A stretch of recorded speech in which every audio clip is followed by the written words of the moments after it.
So this is a video about TC Sounds aluminum cones. One of the problems I have with these things is that they made the cones too thin. So, because when you prep the back like I did, all I did was take this.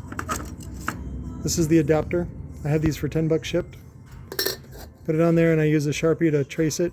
It's just a guesstimate of where I think it's going to be centered. You don't know for sure until you put the cone on.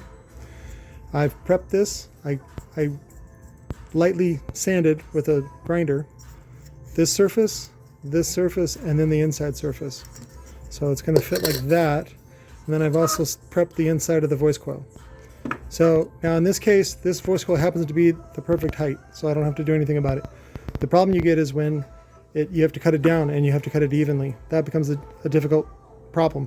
So what I'm probably going to do is I'm going to do this one differently than I have in the past, where I'm actually going to glue this to it, which is you got to wait for the epoxy to set up a little bit because it's a little runny the way that I have it now. And you put it on this surface, you put it on this surface, put it like that, and then you flip it over so that way gravity sort of holds it in place and it's level. And then I come back the next day when it's cured, or a couple hours or whatever, flip it over, and then you're going to shim it up. Now, when you shim this up, you have to figure out how you're going to shim it, right? Because there's no dust cap, right? There's no dust cap to pull out. And if you can see the distortions in the cone, that's from lightly sanding it. So there's nothing really you can do about it. But if you don't sand it, then it fucks up. It doesn't bond. So the other thing I prepped was the rubber on this one. This one has everything built into it so that it's meant to just sit on top like that. And then you bolt it down. So I don't really like this one because if anything's slightly off, which sometimes they are, you can get rubbing, but we'll find out. We'll see. So typically the way Tilo dealt with that was he just made the tolerances greater, wider. So like the gap bigger. So, but what's going to happen is basically I'm going to shim this up with some Teflon, and the Teflon's going to go on this side of the gap next to the pole, and then it's going to go down the butthole. And then basically you put it in there and hold still. You epoxy the top, you epoxy, put a little layer of that on. And then what I'll do is I'll come back later and do the surround. I don't know, maybe I might do it all at once. I don't know.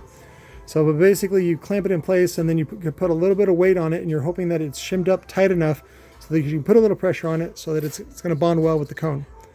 Again, it's a hope.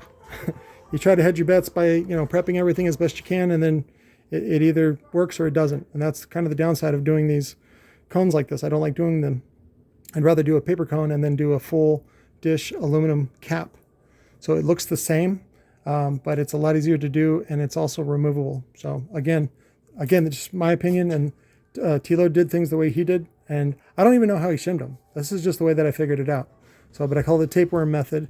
And then basically what happens is once it's all glued and set tomorrow, then what I do is you got to sort of wiggle the cone, press it up and down, and then pull each tapeworm, right? Because the Teflon is white, it looks like a tapeworm, like you're pulling it out of your child's butthole, and you pull each one out, and then it should be shimmed up. So that's it. That's really all this is. I forget the guy's name that I was making this for. Problem is I stepped on the cone that I had, and I had to get another one. And they're not, like, you can't even order them from China. So again, because nobody really wants to use them, but people love them. So it's one of those things that Tilo got stuck into. Like he gave the customer whatever they wanted, which was, Eclipse was the customer, and Eclipse's customers love them, but they're expensive to build. They're very time consuming. He ended up only making like $50 a driver, which is crazy when they were selling them for $2,000. So, and he's only making $50 a driver. That's one of the reasons why he went belly up. So. But anyways, this is my version, and then we're going to use the Concept 8-layer coil, so he gets at least 4 layers of copper, even when the coils are paralleled. And then I think he's using the 12-spoke frame. In this case, I'm just using an old TC7 motor. I think it's the TC7. Yeah, because it's got the oversized top plate so that it can fit the adapter. This is the removable system. So you mount this part to the back to the frame, and then this just 4 screws, and then you can remove the top. That was the idea anyway. It wasn't really a great idea, but that's what Tilo did. So anyways, love you guys. I'll do the follow-up for this one when I do the break-in and test. Love you.